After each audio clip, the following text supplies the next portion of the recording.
Artistic Director of Long Beach Ballet, David Wilcox, here to introduce an upcoming production of Giselle with Rebecca Thompson. Actually, take this out. Oh, there we go. So Giselle. Well, you know what? You know why I decided to do this? Why? This is the first time I've ever done anything like this.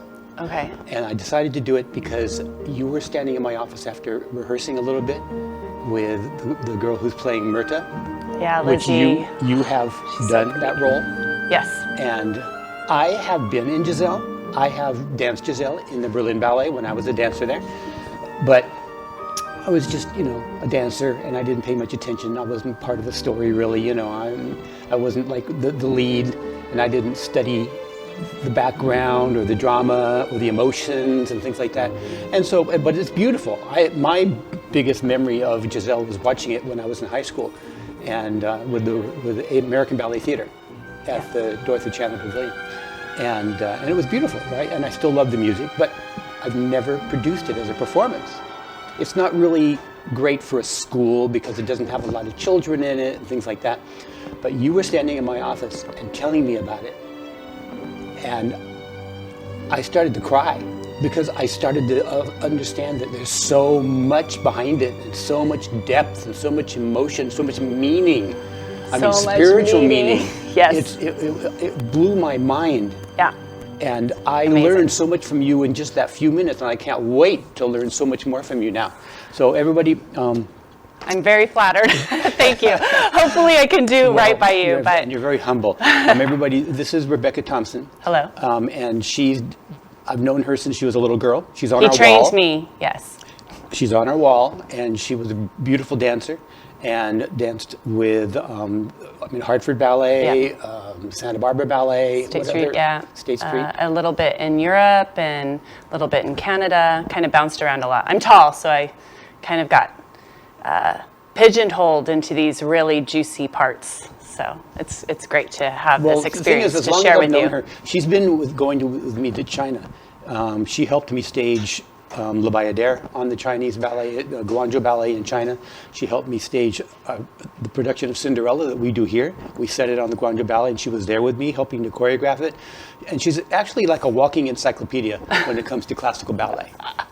She's got so much background, so much knowledge about ballet. There's so much in this ballet that is things I didn't even know. I didn't know how amazing it was. In fact, now I'm so inspired now to beef up the production and make it more amazing. We were always going to have scenery and the costumes and things like that, but now I'm more excited because of what she has told me. So, Becky, can you give me an overview in your mind? I mean, I know the story, but most people don't. Most people have never seen Giselle. Okay. Certainly, we've never done Giselle in the 44 years that I've had this school. We've never done Giselle. Right. So what is just a brief overview of this amazing story? It's a pretty loaded question because it's not brief when you look at the depth of the characters. Well, we'll get into that. Overall, you have a young girl, Giselle, who is raised by a caretaker. And I'm saying caretaker because it can be an older woman or a younger woman, a mother figure, if you will, who is extremely superstitious and is worried about her daughter, as most mothers are and caretakers are. And you find out in the beginning that she's concerned that Giselle is going to die of a broken heart and not get to heaven, and there's all of these societal pressures. And they're living in a very small village that probably believe in these kind of folkloric tales, but Giselle also incorporates a very kind of mythological, religious stories passed down through generations feel about it. The villagers are aware that there is a castle up on the hill. They make wine for a living, that's what they do. And they're surrounded, one part of the village is surrounded by this forest that they believe ghosts live in this forest. And on this particular day, Giselle falls in love with this gentleman, Albrecht, because in fairy tales you fall in love 10 minutes, right? And she gets very excited about the prospect of, becoming a woman and having a life and getting married and having babies. On this same day, as fate would have it, royalty comes through the village, and Giselle meets the princess and is enthralled with her, like wants to be like her, essentially. And the princess kind of befriends her because she's so beautiful and young and innocent and lovely, and they get to talking. And the princess says, hey, I'm engaged. And Giselle says, oh my gosh, I'm engaged too. And the princess says, well, who are you marrying? And she goes, oh, this guy Albrecht. And the princess says, oh, honey, I don't know how this happened, but I'm marrying Albrecht. He's a prince and I'm marrying him. Giselle then goes insane, and in most versions, dies of a broken heart. There is a version in Utah where she actually kills herself. Oh. Yeah, it's kind of a different take, but I think the reason behind that is because the second act opens up in the forest on the edge of Giselle's grave, and you have a lead character, Myrta, who comes out and raises all of these deceased, bitter women to dance men to death. And she raises Giselle from her grave and summons her to become like part of the army of like sirens that lure men to their death. And I think that Ballet West's version uses this idea because if she doesn't kill herself, then technically she should be going to heaven, right? So what is this sylph space? Is it like purgatory? Is it just fairyland? Is it a Greek mythological place? Like, there's a lot of questions just about Myrta and the Willies themselves. Wow, there's so much depth in all of this. Yeah.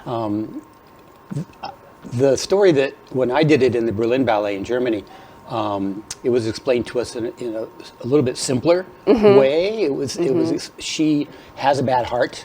Yeah. And her mother warns her about that. Don't jump around or dance too much because you Right. know you have a bad heart. Yeah. She's like, yeah, I know. Yeah. So then when she's dancing and then she gets jilted by this guy who made her fall in love with him. Yeah. Typical, right? Right. In fact, well, look, all the ballets are like that. Right. Swan The Lake. guys are just rough, man. Yeah. And she basically goes mad Yeah. and dies of a heart attack. Right. Yeah. And I think the beautiful thing about ballet in general is that it's something that can be performed everywhere in the world. You don't have to speak French or German and you can still tell the story through movement. It doesn't matter what your religious background is. It doesn't matter where you come from.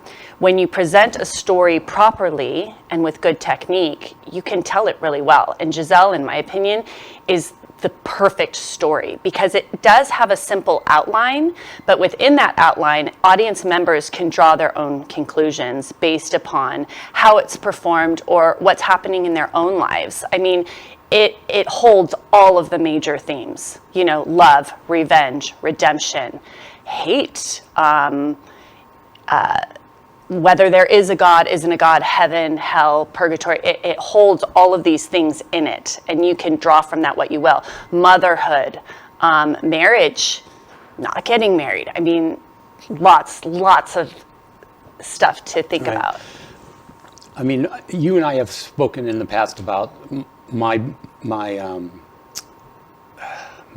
belief system in classical ballet as an art form and why it's been created by us the way it has. I find it's a very spiritual thing.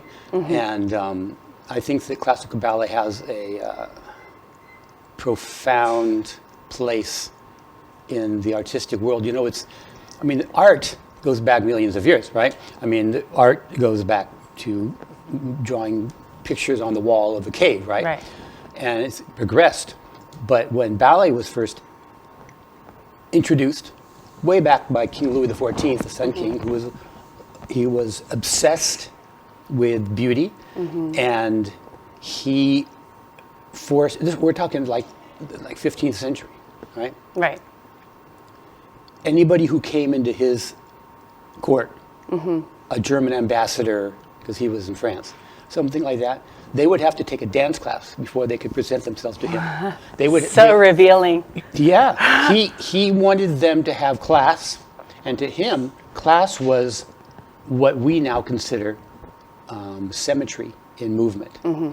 Symmetry is what ballet is all about. Symmetry. We have a symmetrical face. We have a symmetrical form, right? And ballet dancers train for 10, 15 years to learn how to look more symmetrical than anybody else. And so they're more beautiful. They make beautiful lines. Yeah. They make everything look easy. Right. Not easy. And we know Right. it's not easy, Not right? easy. But they make it look easy. They train for 15 years to make it look easy, to make Right. the almost impossible possible, right? Right. And so it's such an amazing art form. And like you were just saying, the ability to be able to tell a story without language goes to the depth of what we are as humans. Yeah. Telling a story without language where everybody can get it. Right. And that's why in my view, the best ballet is the story ballets, like Swan Lake and Giselle and Agreed. Coppelia and Sleeping Beauty and all. These are the ones that people love the most because they're the most beautiful. They have the most beautiful music, and they also tell a great story. They can keep you captivated from beginning to end. Like, what's going to happen now? Right. What's going to happen now? I love that about ballet. Well, what is your who's your favorite Giselle? The woman who you think my did Giselle the best gosh. of anything you've seen? Oh, I don't know. They're all different people, so they all Name a depict few. it. I mean, Alessandra Ferri's pretty. Did you see Alessandra Ferri when you saw ABT? So then you saw Kirk Peterson do Pezimpa. And he was my director at Hartford Ballet when we performed Giselle at Hartford Ballet. So you worked with Kirk Peterson. You were telling me that when you danced with Hartford Ballet, they brought in a bunch of experts from around the world Dude. to coach you guys. It was, I'm getting goosebumps. I mean, Alla Osipenko, who is phenomenal. She actually played Giselle's mother, caretaker, grandmother, whatever, in the performance, but she was also there, and just her presence and the details she gave all of us about the characters, things that you can't see by watching a video. And Myrta especially, like, wow, that woman has major depth. So Myrta is the queen of the willies. She's the queen of the willies, yes. And, in simple format, she was jilted by a man and she wants her revenge. But really, there's so much more to it than that. I think that she's definitely kind of a nurturing mother figure to all of the other girls that have been jilted, giving them a place to go and a place to be. There's a point in the ballet where Giselle rejects Myrta to save Albrecht. Oh, wow. Because Albrecht comes into the yeah, I remember forest that. and the willies try to dance him to death, and Giselle tries to save him. And some people look at this as Giselle's redemption, right? That love is what gave her the opportunity to break free of this kind of evil willy kingdom. But if you think about it, Myrta is disgusted by Giselle's choice to reject her. And part of that comes from her need for power, but also that comes from a place of, dude, Giselle, this guy, he did not treat you well. Move on. Why are you still saving him?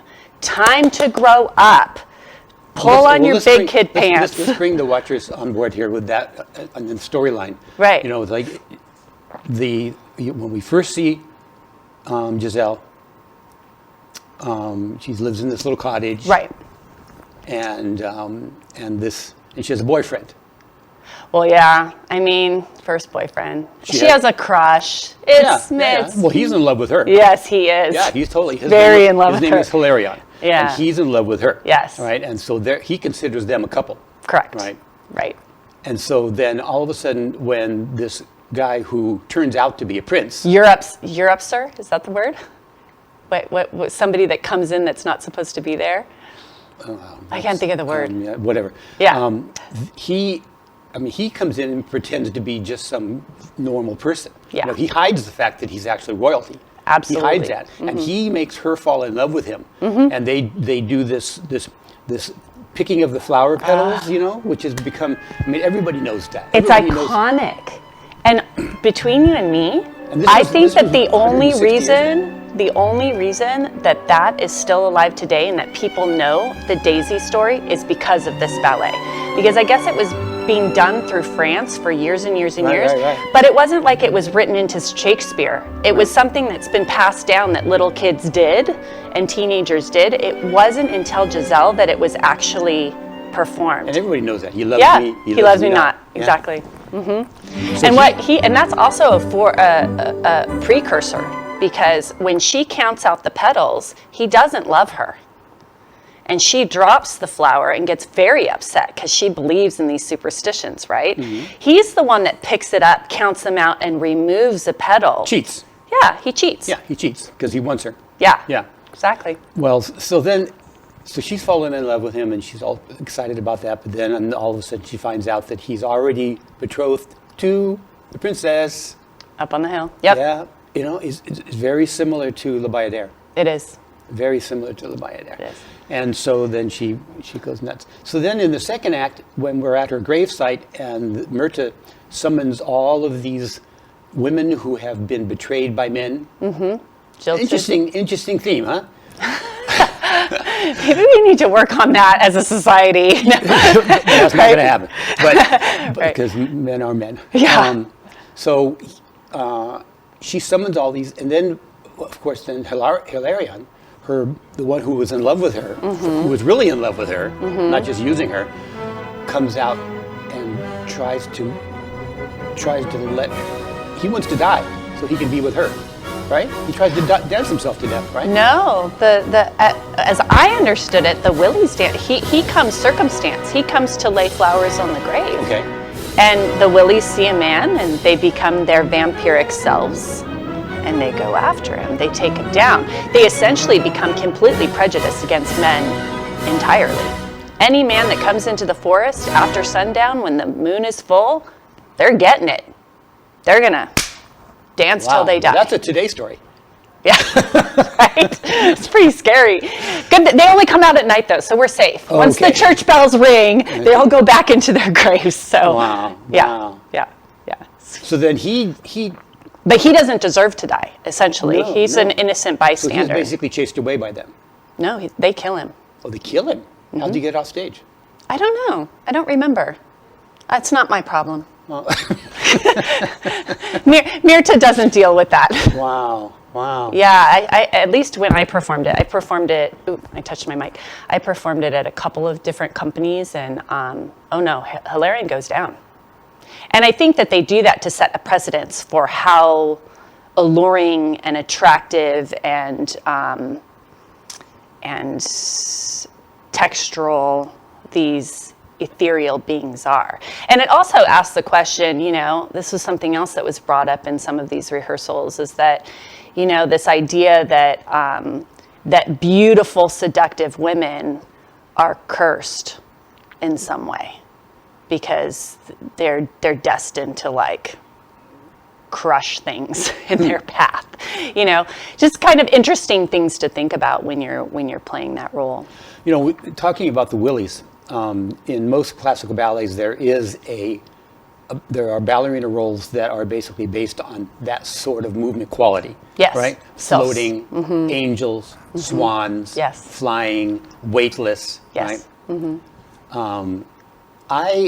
It goes back to what my belief about classical ballet is that I actually believe that it is humans' attempt to envision what it's like in heaven. Angels float. Right.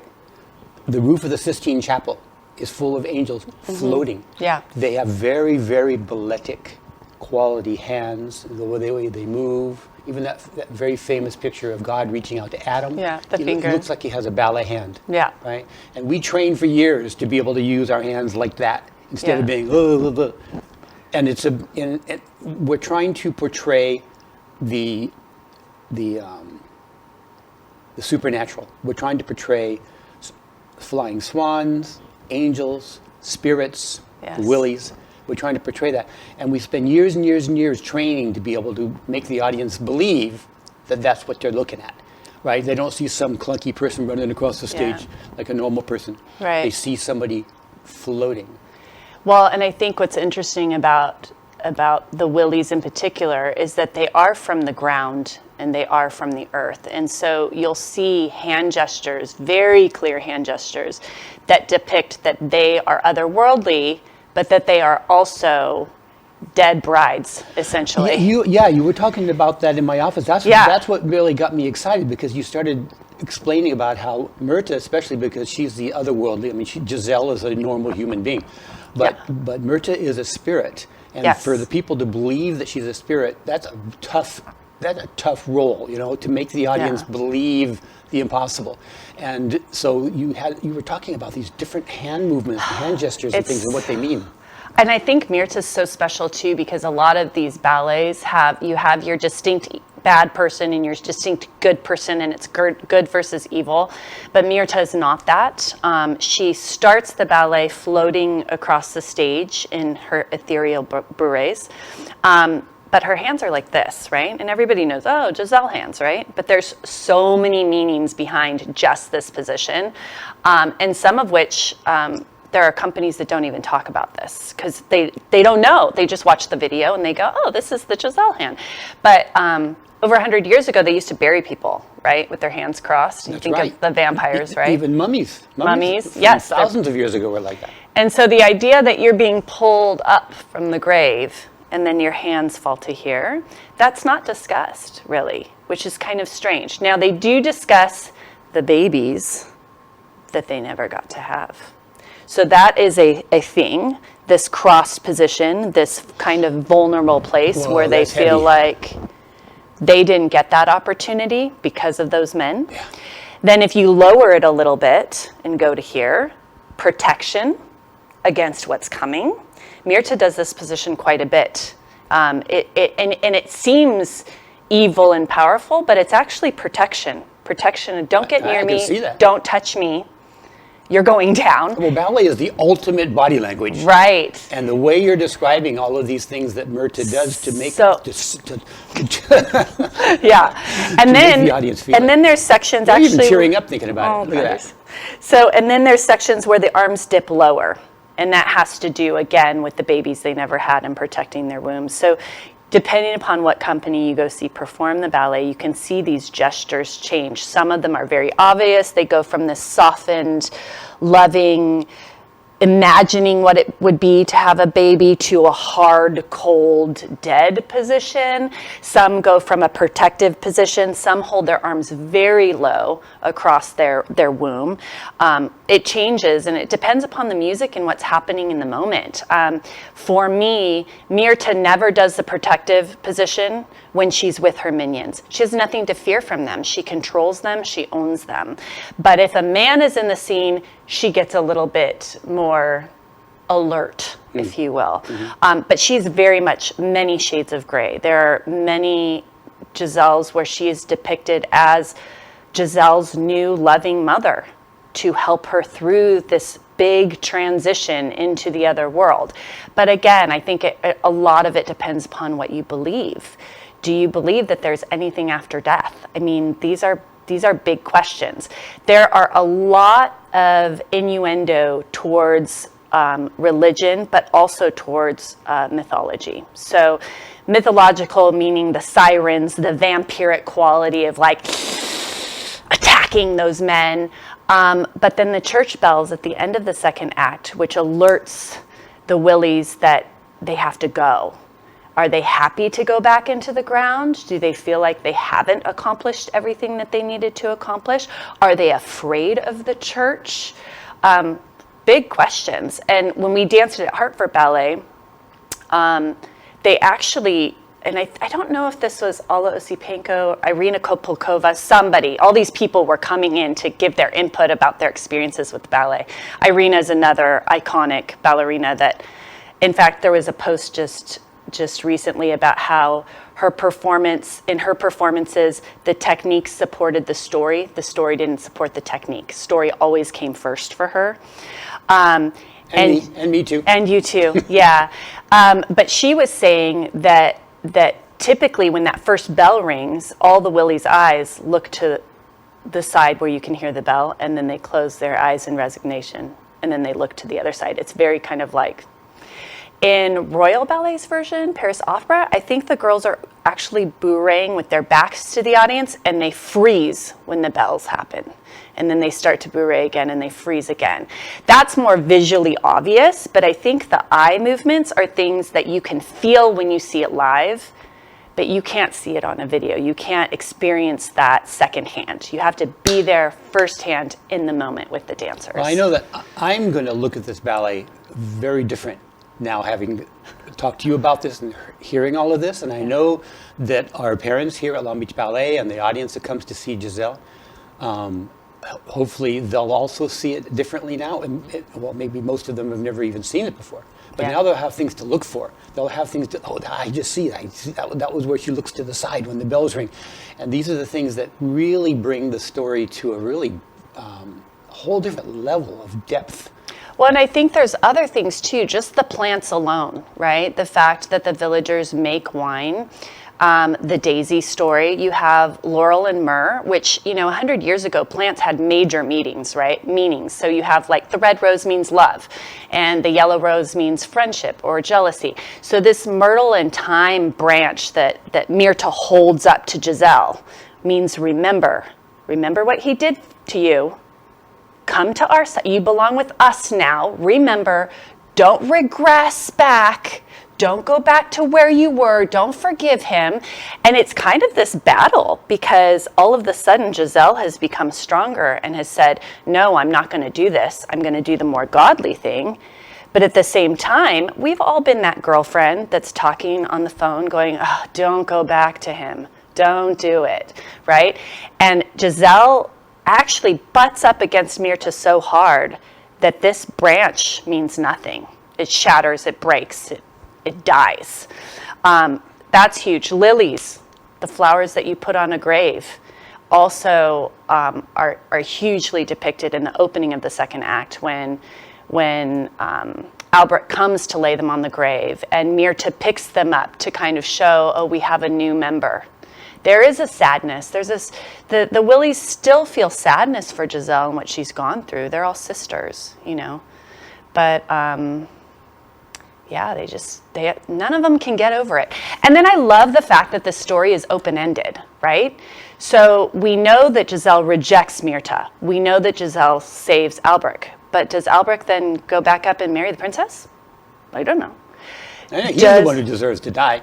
Right. What happens with Myrta? Does she continue to raise every night and dance men to death with her minions? And we have to go to Giselle part 2. Right. Does Giselle, I'm a romantic and I love the drama, but the idea of Giselle floating through the forest all by herself for all eternity, you can hear her crying in the trees, it's just so mystical. But what if she then ascends to heaven? Maybe she made her way out of purgatory. We don't know. It's just there. We don't know what happens to Giselle's caretaker. We don't know what happens to the rest of the villagers. What happens to Hilarion? Does he go to his own purgatory? He dies, right? So let's talk about the first act a little bit, okay? Yeah. And the first act is similar to a lot of the older ballets like Coppelia and Swan Lake, Sleeping Beauty. There's always forest scenes and villages because back when these ballets were first created, 150, 170 years ago. I think 1841 was when Giselle was first performed in France. 180 years ago. Yeah. Back then, that was pretty much normal life, right? Most people lived in huts and in little dirt floors and things like that. So this was real life for these people. I've always tried to imagine myself what it must have been like back then when ballet was first being produced, like let's say at the Paris Opera Ballet, okay?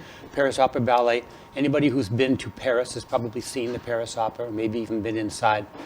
It is amazingly beautiful. It's this huge, almost cathedral-like theater with marble columns and marble staircases. And Dreamy. It's even amazing to us now.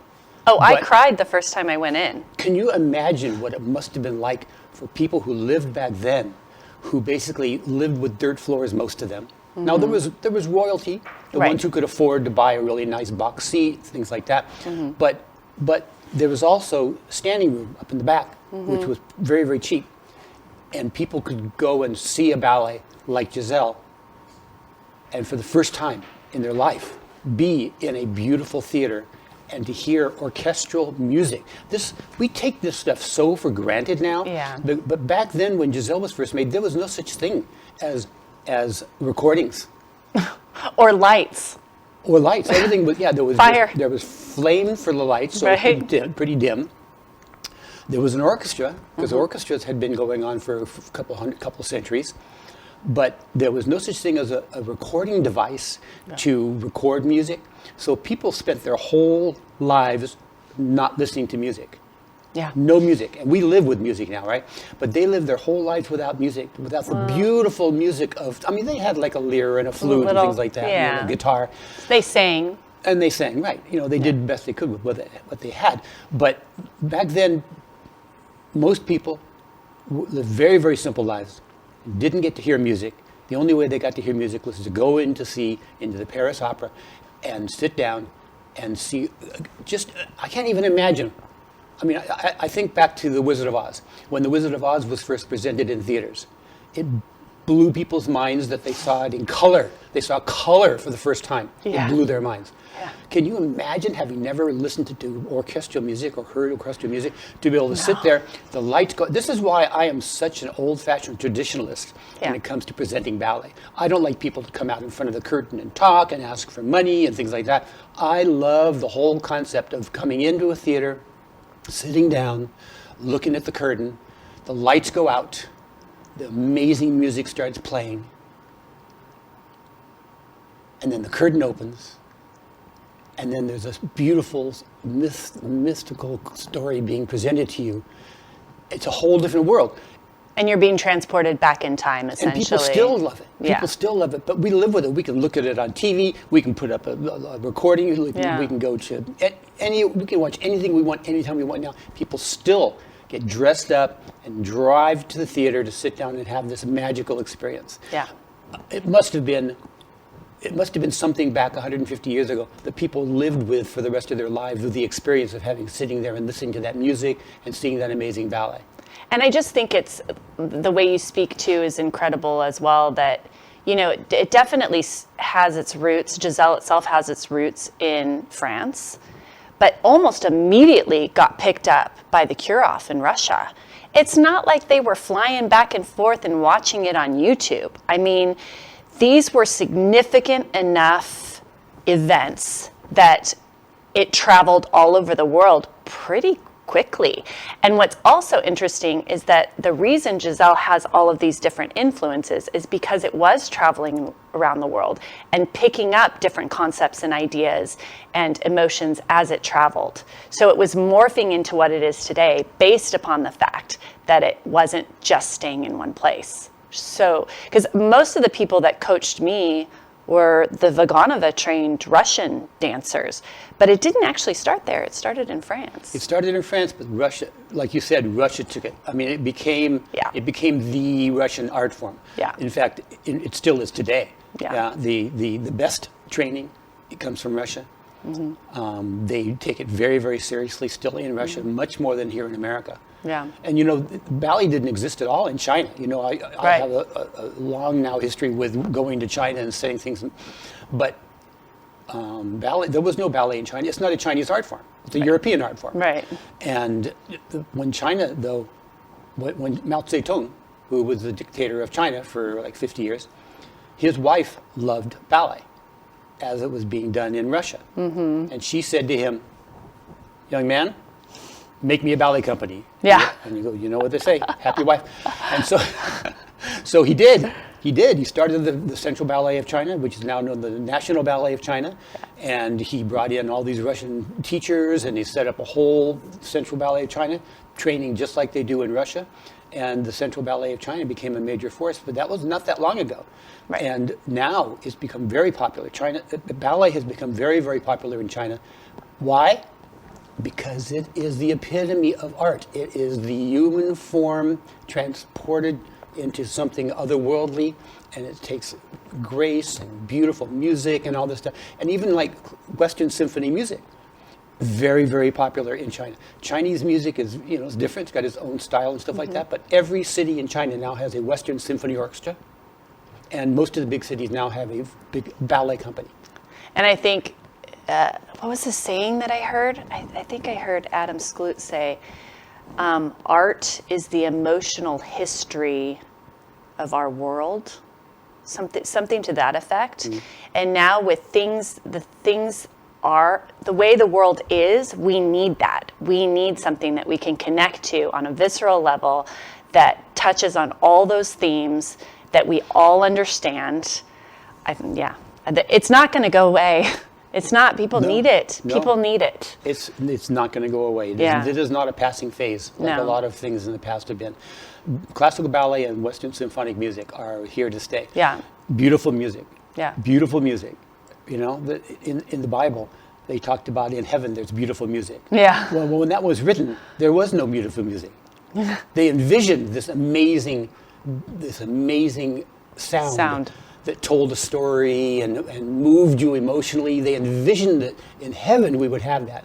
And we've been trying now for 500 years to create that thing with a big giant full symphony orchestra with people like banging on skins and blowing in tubes and rubbing skins together and things like that. And now with 100 people orchestra, we do that. We make all the best music in the world. It's very thematic. It's behind stories. Look at John Williams is what he's done with all these amazing movies. Right. If it weren't for the soundtrack, those movies would be nothing. Yeah. Well, and I think it's the reason you and I started dancing, right? Because you play a march to a little 3-year-old, and what do? They march. Speaking of, when I was 3 years old, I walked into a room one day, and my sister, who was 6 years older than me, had a little record player, a little kid record player, and it was playing some sort of a story. And I still remember this to this day. This was way before I even knew what ballet was. Right. The narrator said, and Cinderella entered the palace and floated across the stage on the tips of her toes. And I envisioned this in my mind, her floating across the floor on the tips of her toes. And I didn't even know what ballet was, but I still remember hearing that. Yeah. And it moved me. It's incredible. It's a great story. It's a really good story. That's a winner. My mother was a musician. She was a soprano and also a pianist. She used to play. In fact, that's how I got started in ballet. She played for my class. Yeah. Well, she dragged me into the ballet studio at the age of 11 because she was playing classes for a ballet school. Right. And one time I asked her if she had to lose one of her senses, sight or sound, which one would she prefer to lose? Oh, no. She said, sight. Yeah. She would prefer to be blind than deaf. Yeah. Because she was a musician. Right. Well, and I think that your world is when you can't communicate with people. I mean, I suppose there's sign language. I don't know. Don't ask me that question. I won't be able to answer. I'm selfish. I want them both. I don't want to lose any of it. Yeah. So let's go back to the first act of Giselle. Okay, sorry. We got sidetracked. In the first act, it's in this beautiful, she's in a cottage in the woods where she lives. Again, you can see the castle in the distance, so you know that there's royalty nearby. Which brings up another point. We can't finish a sentence here, you know this. No. But one of the choreographers that worked with English National Ballet focused a lot more on the love relationship between Giselle and Albrecht. And his focus was the division of power, society's expectations, and status.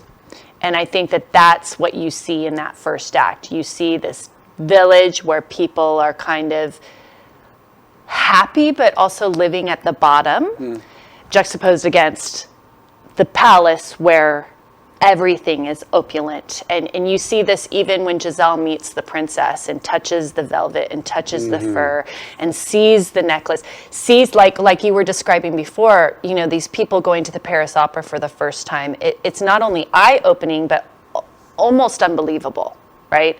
And so right off the bat, you see the division of society, the rich from the poor, the haves from the have-nots, right off the bat within that village. So anyway, sorry to interrupt you, but yeah. No, that's a great point. That's a great point. Well, I think that I've learned so much more about Giselle talking to you. And I mean, I've been in, you know, we've been here 44 years now at Long Beach Ballet, and we put on a lot of different ballets. My goal is to present ballet in its purest form, which is story, music. I try to have a full symphony orchestra as much as I can. We did Sleeping Beauty a year and a half ago with full symphony orchestra. Yeah. I hope to be able to do Swan Lake in the future with a full symphony orchestra. Yeah. Because Tchaikovsky deserves it. Yeah. I agree. But Adam, who wrote Giselle, pretty much before one of the very first ballets, Giselle, one of the first and one of the best, one of the most iconic. And I'm so happy now that we're able to present it here in Long Beach at the Carpenter Center. And I really, really want to encourage all of our families and all of our students here to come and witness this amazing ballet, because it's why kids take ballet. So that they can perform it and one day be on stage and be this Swan, this Sylph, this Willie, this, you know, all these different ballets. The reason that they take ballet, the reason that, you know, kids that take ballet are very unique. There's an old study that most people have heard of where they put little kids in a room and they put a candy in front of them. The marshmallow experiment. That's right. I was going to bring that up too. They give the kid a marshmallow and they say, oh, if you don't eat it, I'm going to be gone for a couple of minutes. If you don't eat the marshmallow when I come back, I'll give you two. Another one. Yeah. Absolutely. And very few children can wait. Yep. Okay? Ballerinas can. Well, that's the thing. Yeah. The kids who will wait are the ones who are thinking future. Yeah. And in ballet, I mean, this school, Long Beach Ballet, specializes in classical ballet training. It's a whole different level of movement. They stand, I mean, it's amazing to me that a 9-year-old or a 10-year-old can already be making up their mind, this is what I want to do with the rest of my life at the age of 9 or 10. Because otherwise, why would they be willing to stand there at the bar, hold their stomach in, which makes it hard to breathe, hold their shoulders back with all tense muscles, and work hard so that one day, years from now, one day, they will be able to be what they envision, a swan on the stage or something like that. It's devotion. That is kids who take ballet, I mean, literally, we are here at Long Beach Ballet, we are so blessed to be able to have a school like this where all the kids are here are those special kids who will wait for the second marshmallow. Yeah. The second marshmallow is becoming a professional ballet dancers, whether they do or not. Yeah. Whether they do or not. And it still enhances their life, no matter what. Totally. Helps them in every aspect of their life. I mean, Farron, one of your students, I mean, she went away to what college? UCLA. She's a doctor now. She's a doctor now. Yeah. She told me several weeks ago that the reason she got, I think it was Harvard or Yale or something, that the reason she got into that school was because of her essay about how ballet made her the person she is. Isn't that interesting? Yeah. And they call her back to speak about her experiences as a ballet training as a ballet dancer. Well, classical ballet training, it's the ultimate endeavor for a young person. It's a perfect combination of mind and body and spirit. The physical, the beautiful music, the mathematics behind that. And I think the contact too. It's not something you can learn on a computer. You have to be in the room with other people, living people, interacting with them, and listening to the stories that have been passed down for 180 years. It doesn't exist without the people that have kept it alive. Right. It's kind of. Well, this has been wonderful hearing more about Giselle and learning more about Giselle. Thank you so much, Becky. And hopefully we got some good stuff. Yeah. What should we do? What should we do now? You want to dance for us? Oh gosh. You away. No. Yeah, everybody, you need to come and see this ballet. Becky is being personally coaching Myrta, the queen of the Willies, because of her experience of having danced it. She's personally working with her. She's really impressed with her. Yes. She says that she's going to be really amazing. She comes into my office after rehearsal and goes, she's going to be amazing, which is really, really cool. And also the girl who's playing Giselle, she's a beautiful young dancer. You've seen her in the Nutcracker and some major roles in the Nutcracker. I'm not going to give away the cast right now, but and also the man who's playing Albrecht, the lead character. He just did the Prince in our Nutcracker, and a wonderful young man. And he actually went to China with me last year also. So thank you for watching, and I hope you enjoy the performance of Giselle, and thank you, Becky. Thank you.